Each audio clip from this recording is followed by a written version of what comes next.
Hola a todos y bienvenidos en este video donde vamos a ver las reacciones dependientes de luz de la fotosíntesis, que sería la parte foto como dijimos en los videos anteriores, ¿sí? Bueno, básicamente las reacciones dependientes de luz ya dijimos que ocurren en los tilacoides. La energía del sol lo que hace es fosforilar o ayuda a fosforilar el ADP libre en ATP y reducir el NADP en NADPH. Para eso básicamente se utiliza la luz solar. Entonces, en ese momento se transforma la luz en energía química. Y la luz o la energía luminosa que la clorofila captura se almacena temporalmente en ATP y en NADPH. Temporalmente porque después eso se va a utilizar en la fase de fijación de carbono, ¿sí? Entonces, las reacciones dependientes de luz, que es una parte de la fotosíntesis, se puede resumir en la siguiente ecuación donde se utiliza agua, NADP, ADP y fosfato inorgánico. Se utiliza la energía de la luz capturada por la clorofila y se produce, o se obtiene como producto, oxígeno, NADP y ATP. ¿Dónde ocurre todo esto? En los fotosistemas. ¿Qué son los fotosistemas? Son centros de reacción que sirven como complejos antenas, también le llaman, ¿sí?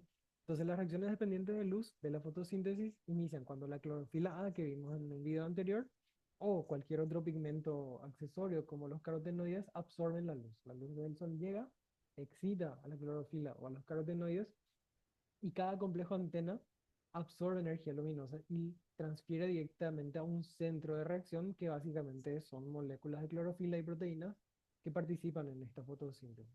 Entonces la energía luminosa se convierte en energía química en estos centros de reacción fotosintético mediante una serie de reacciones que consisten en, atención, transferencia de electrones, ¿sí? Esto, como habíamos dicho anteriormente, es casi la inversa de la respiración aeróbica. La respiración aeróbica empezaba con la descomposición de glucosa y terminaba con una cadena transportadora de electrones. Y en este caso vamos a empezar con una transferencia de electrones. Entonces, el centro de reacción del fotosistema 1 consiste en un par de moléculas de clorofila A, que están acá en el centro en forma de rombo, ¿sí? Con un pico de absorción de 700 nanómetros. Como dijimos, absorbe rojo y azul nuestra clorofila. Y el centro de reacción del fotosistema 2, porque hay dos, consiste también en un par de moléculas de clorofila A, pero que absorben a 680 nanómetros. Entonces se conoce como P700 al fotosistema 1 y P680 al fotosistema 2. Cuando la energía llega a una molécula P700 o P680, entonces un electrón se eleva a un nivel más alto de energía, como habíamos visto en un video anterior, y este electrón que se eleva a un nivel más alto es absorbido por un aceptor de electrones. Entonces llega a la luz, a uno de los fotosistemas, el electrón se eleva a un nivel más alto y es captado por un aceptor primario de electrones. El aceptor primario de electrones, esa energía se utiliza para la producción de ATP y otro fotón llega a otro fotosistema y se eleva a otro electrón y es captado nuevamente y eso es transformado o transportado, mejor dicho, a NADP, que por medio de una enzima conocida como ferredoxina, que, bueno, ferredoxina NADP reductasa, lo que hace es unir el NADP a los electrones que salen o que se elevan o que son aceptados por estos aceptores primarios de electrones para producir NADPH. ¿Ok? Acá el agua eh, es utilizado por el fotosistema 2, P680, y la energía luminosa también por la P680. En el P700 solamente la energía luminosa, ¿sí? Y la ferredoxina es la enzima clave que reduce el NADP en NADPH. Entonces, eh, ¿cómo se reemplaza el electrón que ha sido donado a la cadena de transporte de electrones? Dice acá la pregunta. La respuesta es con la fotólisis del agua. El agua se descompone mediante la energía luminosa en el fotosistema 2.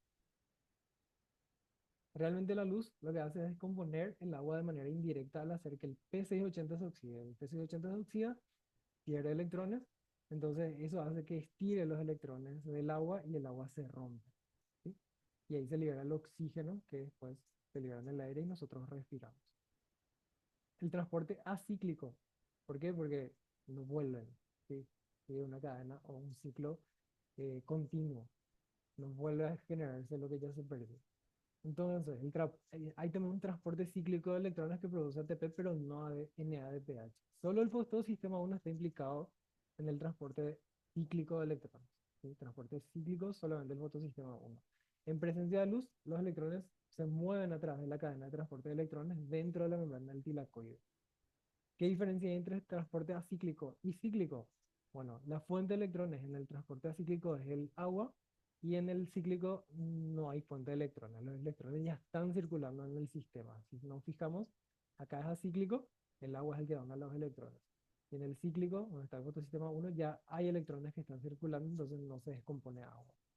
¿Se libera oxígeno en el transporte acíclico? Sí.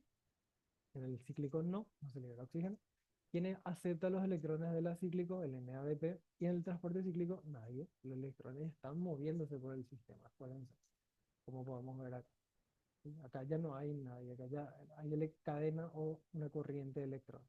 ¿Sí? Eh, ¿Cómo se captura la energía? Temporalmente, en forma de ATP en el transporte acíclico y NADPH. ¿Sí? Entonces acá ATP y NADPH. ¿Qué fotosistema se requiere para el acíclico? Fotosistema 1 y fotosistema 2, y en el transporte cíclico solo fotosistema 1. ¿Ok? Entonces, a medida que pasan los electrones de un receptor a otro, los electrones van perdiendo energía, como ya habíamos visto en un contenido anterior, y parte de la energía se emplea para bombear protones a través de la membrana del tilacoide. Entonces, esto es muy parecido a lo que vimos anteriormente, pero en este caso eh, es para sintetizar ATP en el inicio de la fotosíntesis. Algo parecido habíamos visto en la cadena transportadora de electrones de la respiración aeróbica, ¿sí? Al final del ciclo. Entonces la síntesis de ATP, o sea, la fosforilación del ADP, está acoplada al transporte de electrones que se energizaron por medio de la luz. Entonces por eso, como es una fosforilación del ADP mediante la energía de la luz, se llama fotofosforilación. Entonces los protones también se acumulan en la luz del tilacoide, que es en el interior de estas moneditas que habíamos dicho anteriormente, porque todo ocurre en la membrana. Entonces en la luz del tilacoide se van acumulando estos protones y se va formando un gradiente. ¿Sí? Y este gradiente, al igual que en la mitocondria, es aprovechado por una enzima ATP sintasa que lo que va a hacer es eh, pasar esos protones a través de la ATP sintasa, y el movimiento hace que se genere energía para acumularse en moléculas de ATP. Entonces, básicamente el esquema es el siguiente: hay un fotosistema 2, un fotosistema 1, y el fotosistema 2 recibe la luz del sol y también descompone el agua, ¿cierto? Hay una fotólisis, ruptura por medio de la luz. Esos electrones pasan a un complejo citocromo, los electrones del agua pasan a un complejo citocromo por medio de una proteína que se llama plastoquinona. La plastoquinona se encarga de transportar los electrones del fotosistema 2 al complejo citocromo. El complejo citocromo también sirve para el paso de protones hacia la luz del tilacoide.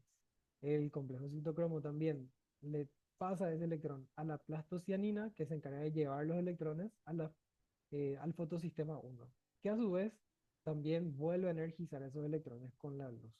¿Sí? Y después esos electrones pasan a través de la ferredoxina hacia la ferredoxina NADP reductasa, y acá estos electrones son utilizados para la formación de NADPH. ¿Sí? Viene la NADP y acepta esos electrones que tienen mucha energía y se forma NADPH. Y esto se va a utilizar después en la fase de fijación de carbono. Y todos estos protones que pasaron a la luz del tilacoide por medio del complejo citocromo y por medio de la fotólisis, porque acá se rompe y se forman protones, se liberan protones, vuelven a pasar a través de un complejo ATP sintasa que va moviendo e ingresando el protón, y con el movimiento utiliza esa energía del movimiento para fosforilar ADP y producir ATP. Esto mismo, o algo muy parecido, vimos en la quimiosmosis de la respiración aeróbica.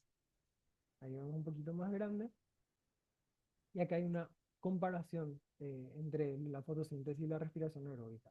La fotosíntesis es un proceso anabólico y la respiración aeróbica es catabólico. ¿Sí? La materia prima de la fotosíntesis es dióxido de carbono y agua, y en la respiración aeróbica era el azúcar, glucosa y oxígeno. Entonces así vemos un poquito las diferencias entre uno y otro. ¿Sí? Dejamos hasta acá este videito. Esta tabla es muy importante, les digo, para que puedan verlo después. Resume bastante lo que vimos en la unidad anterior, o en el tema anterior, y lo que estamos viendo ahora. ¿Ok? Y después seguimos con los otros videos.